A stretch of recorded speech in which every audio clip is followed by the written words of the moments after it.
오늘은 왜 예수님을 믿어야 하는가라는 제목으로 오늘 본문 말씀을 생각해 보기를 원합니다. 제가 군대에 있을 때 승려가 되고 싶은 한 청년과 대화를 나눈 적이 있어요. 제가 그 청년에게 교회에 함께 가자고 했을 때 그 승려가 되고 싶었던 청년이 제게 이런 질문을 했습니다. 왜 다른 것도 아니고 예수를 믿어야 하는 겁니까? 왜 예수를 믿어야 구원받는다고 당신네들은 말하는 것입니까? 지금 생각해 보면 그 승려가 되고 싶었던 그 청년은 나름대로 참 괜찮은 청년이라고 생각합니다. 왜냐하면 그 젊은 나이에 무엇이 진리인지, 어떻게 살아야 하는 것인지, 어떻게 해야 구원받는 것인지 거기에 대해서 적어도 고민은 하고 있었잖아요. 오늘날 현대인들을 보세요. 이런 고민하지 않습니다. 무엇이 진리인지 관심 없습니다. 어떻게 살아야 되는지 관심 없어요. 그냥 지금 먹고 사는 문제, 지금 내 생활이 바쁘고 어려운데 무슨 하나님이고 교회고 그러느냐, 그런 거 무슨 다 의미가 있느냐, 지금 먹고 사는 게 너무 바쁘다, 이게 현대인들이 하는 이야기잖아요. 일론 머스크 아시죠? 일론 머스크가 10대 때 가장 고민한 게 뭔지 아세요? 10대 때 깊은 고민에 빠진 적이 있대요.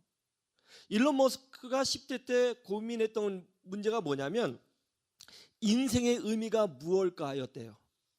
그래서 인생의 의미가 무엇인지를 찾기 위해서 성경을 읽고요, 불경을 읽고요, 코란을 읽고요, 철학책들을 다 읽었다는 거예요. 10대 때 진리를 찾기 위해서 어떻게 살아야 되는 것인지, 인생의 의미가 무엇인지, 이 짧은 인생, 한번 살다가 샥 없어지는 이 인생의 의미가 본인한테 무엇인지 그걸 찾기 위해서 고민했고, 그 인생의 문제를 찾기 위해서 고민하다가 그 인생의 한계를 뛰어넘기 위해서 연구한 것이 스타링크, 테슬라라고 그렇게 이야기를 하더라고요. 스티브 잡스도 마찬가지였죠. 인생의 의미를 찾기 위해서 그는 인도까지 가지 않았습니까? 그리고 고전들을 읽었고요. 어떻게 보면 인생의 의미가 뭔가, 삶의 의미가 뭔가, 그것을 고민하는 사람들은 그래도 깨어있는 사람인 것 같아요. 어떤 사람이 여러분에게 이런 질문을 합니다. 왜 예수를 믿어야 구원받습니까? 이렇게 질문을 한다면 여러분은 어떻게 답변해 주시겠어요? 성탄 주간이기 때문에 12월 한 달간은 예수님에 대해서, 구원에 관해서 우리가 생각해 보기를 원합니다. 왜 예수님을 믿어야 구원받는가? 첫 번째, 인간이 죄의 문제를 해결할 수 없기 때문이에요. 뭐라고요? 인간이 죄의 문제를 해결할 수 없기 때문에. 안진뱅이가 성전 입구에 앉아서 구걸을 하고 있었어요.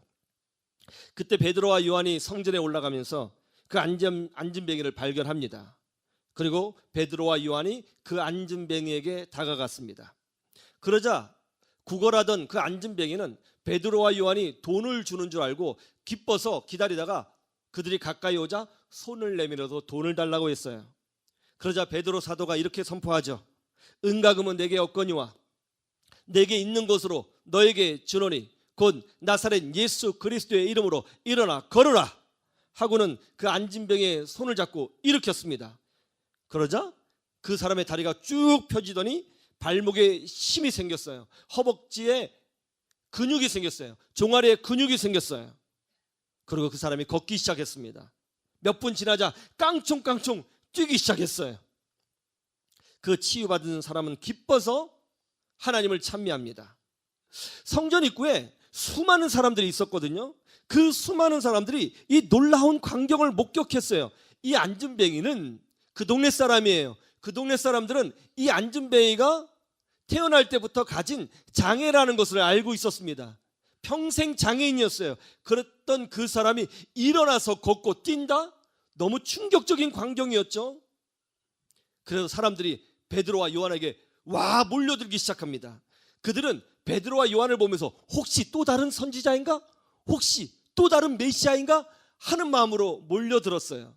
그때 그런 마음으로 사람들이 몰려온다는 것을 한 베드로는 큰 소리 쳐서 외칩니다. 여러분, 저는 선지자도 아니고 메시아도 아닙니다.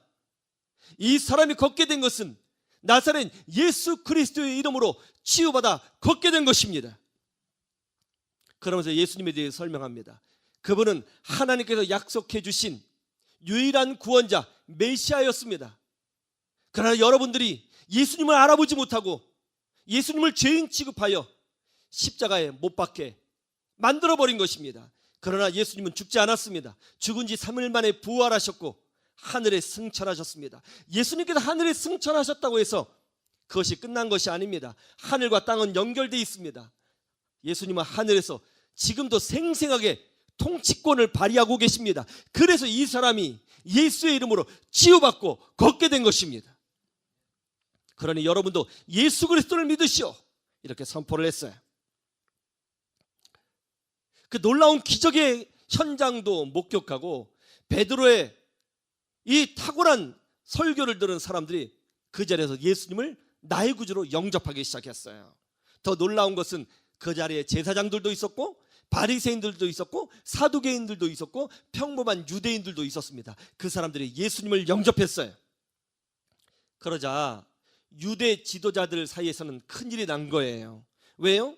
사두개인들, 바리새인들, 대제사장들이 예수님을 십자가에 못 박아버렸잖아요. 군중들이 폭동이 일어날 수 있어요. 왜 예수님을 메시아를 십자가에 못 박았느냐, 이렇게 그들이 폭동을 일으키면 유대 지도자들은 망하는 거죠. 두려웠습니다. 그래서 급하게 베드로와 요한을 잡아옵니다. 그리고 이렇게 질문하죠. 너희가 무슨 권위를 받아서 그렇게 설교하고 다니느냐? 누구한테 허가증을 받고 함부로 사람들을 선동하느냐? 그러자 베드로가 이렇게 말합니다. 당신들이 십자가에 죽인 나사렛 예수 그리스도의 이름으로 이런 일을 행했노라. 그리고 이 병자가 치유된 것도 바로 당신들이 죽인 예수 그리스도의 이름으로 치유되었노라. 그러므로 이렇게 선포합니다. 다른 이로서는 구원을 받을 수 없노라. 하나님이 인류 역사 속에 구원을 받을 만한 다른 이름을 우리에게 주신 적이 없음이니라. 여러분, 왜 사람들이 병에 걸릴까요? 몸 관리를 못해서요? 왜 사람들에게 장애가 생길까요? 유대인들은 죄 때문에 병에 걸리고 죄 때문에 장애가 생긴다고 믿었습니다. 그래서 병 걸린 사람들, 장애인들을 보면 어우, 저 죄인들, 그렇게 손가락질을 했단 말이에요. 그런데 지금 어떤 일이 벌어졌어요?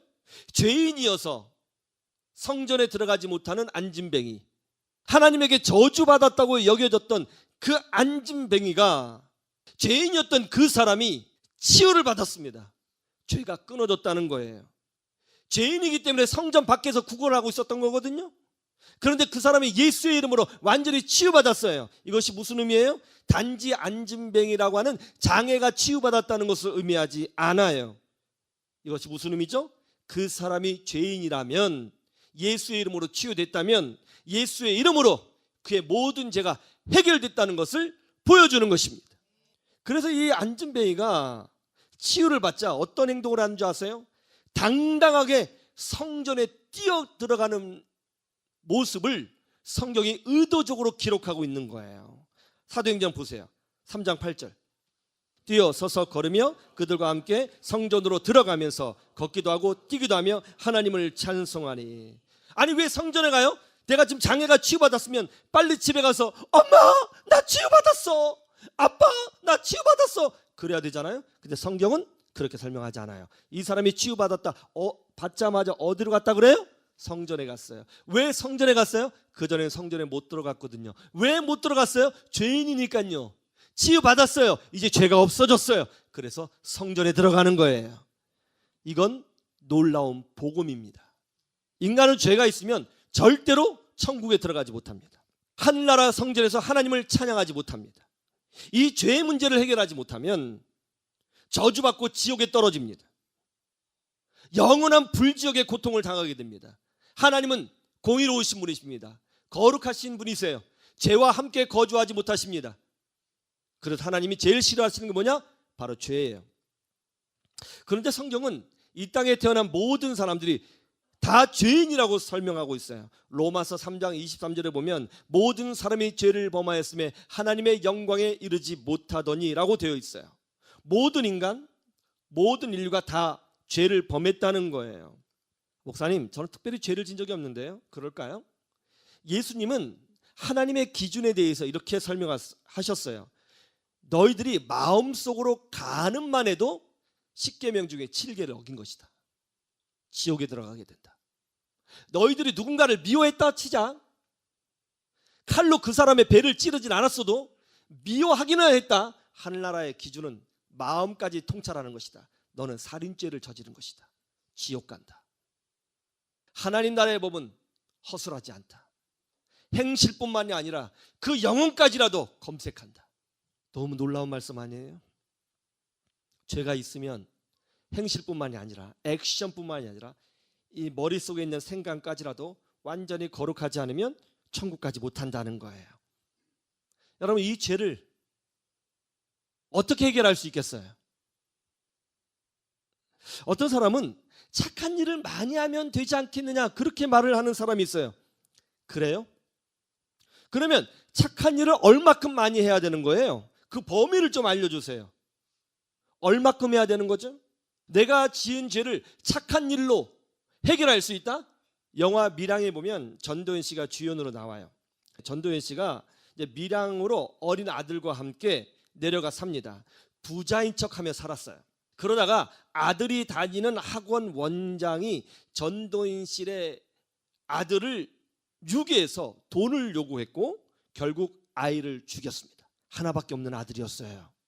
이때 학원 원장이 교도소 안에서 착한 일을 많이 하면 지은 죄가 없어지는 거예요? 출소해서 속지 않은 마음을 가지고 살면서 착한 일을 많이 하고 돈을 많이 벌어서 가난한 사람 엄청 도와주면 죽은 아들이 살아나는 거예요? 나의 모든 죄를 착한 일로 갚아낼 수 있다? 이런 말을 아들을 잃은 전도연 씨에게 해준다면 전도연 씨가 기뻐하겠어요? 얼마나 기가 막힌 일이에요? 얼마나 어처구니 없는 말이에요? 얼마나 무책임한 말입니까? 죄는 착한 일로 해결될 수 있는 게 아니에요. 죄는 착한 일로 갚아질 수 있는 것 아니에요. 그건 그거고 이건 이건 거예요. 어떤 사람은 깨달음으로 죄사함을 얻을 수 있다고 말해요. 깨달음으로? 자, 그러면 그 아이를 잃은 엄마한테 가서 어머니, 제가 드디어 깨달았습니다. 당신의 아들을 죽인 것이 큰 죄였군요. 미안합니다. 이러면 뭐 하는 거예요 지금? 남의 아들을 죽여놓고 죄를 깨달았으니까 나 이제 구원받는다고? 여러분, 이게 말이 돼야 안 돼요? 이런 말도 안 되는 것들을 사람들이 하고 있어요 지금요. 우리들이 행한 모든 죄, 마음속에 있는 죄까지라도 생각까지라도 어려서부터 지금까지 부모에게 거역하고 거짓말을 하고 친구를 놀리고 크고 작은 모든 수많은 죄는 없어지는 게 아니에요. 세월이 간다고 해서. 하나님을 비방하고 주의 종의 마음을 아프게 하고 교회를 힐난하고 거짓말을 하고 음란죄를 저지르고 누군가를 미워하고 숨어서 수떡거리고 그리고 불법을 행하고 악한 마음을 품었던 그런 모든 것들은 세월이 간다고 해서 없어지는 것도 아니고 착한 일로 갚아질 수 있는 것도 아니고 깨달음으로도 해결할 수 있는 것이 아닙니다. 이거 여러분 어떻게 해결할 수 있겠어요? 어떻게 해결할 수 있겠습니까? 평생 교회를 섬긴 94세 된 권사님이 있었거든요. 그 권사님이 이제 중환자실에 들어가셨어요. 코로나 훨씬 전입니다. 그 제가 중환자실에 들어가서 권사님을 위해서 기도를 해준 적이 있어요. 그 권사님이 제가 가니까 제 손을 탁 잡더니 쉰 목소리로 뭐라고 말씀하셨는지 아세요? 목사님 무서워요. 무서워요. 그래요. 권사님 뭐가 무서우세요? 귀신이 자꾸 데리고 가. 나를 막 데리고 가요. 귀신이 자꾸 데리고 가. 자꾸 데리고 가. 끌고 가. 그래요. 그 제가 아니 권사님 예수님 믿으면 귀신 없어요. 천사가 온다고 그러셔야죠. 귀신이 온다고 그러면 어떻게 해요? 그 귀신이 어떻게 생겼는데요? 근데 권사님이 새까만데 걔가 날 막 끌고 가요. 아유 끌고 가요. 목사님 기도해 주세요. 너무 무서워요. 그래서 순간적으로 권사님이 예수님 안 믿나 싶어서 제가 물어봤어요. 권사님 정말 예수님 믿으세요? 이 권사님은요 나이 20대부터 신앙생활 하신 분이에요. 정말 예수님 믿으세요? 그때 권사님의 답변에 제가 충격을 받았어요. 이제 믿을게요. 그래서 제가 그 중환자실에서요 복음을 전했어요. 권사님, 예수님은 권사님의 죄를 위해서 돌아가셨습니다. 죄의 문제를 인간이 해결할 수 없습니다. 예수님이 권사님의 죄를 대신해서 죽었다는 것을 믿는 것이 믿음입니다 하면서 쭉 복음을 설명했어요. 그리고 그 예수님을 공로를 의지하고 철저하게 회개해야 합니다. 회개가 없으면 참된 구원이 없어요. 권사님 회개해야 됩니다. 그랬더니 권사님이 뭐라고 그러시지 아세요? 할게요 그러시더라고요. 그리고 일주일 후에 권사님이 돌아가셨어요.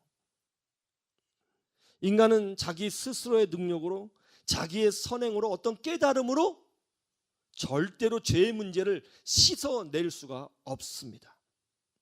그렇게 인간이 너무나도 절박한 위치에 있기 때문에 인간이 자기 스스로의 이 죄의 문제를 해결할 수 없기 때문에 이 죄의 문제를 씻어내는 것은 인간의 노력이나 공로나 아이디어로 할 수 있는 것이 아니기 때문에 인간의 능력 밖에 벗어나 있기 때문에 그래서 하나님이 인간의 몸으로 이 땅에 오신 거예요. 왜요? 대신 죄의 문제를 담당하시려고.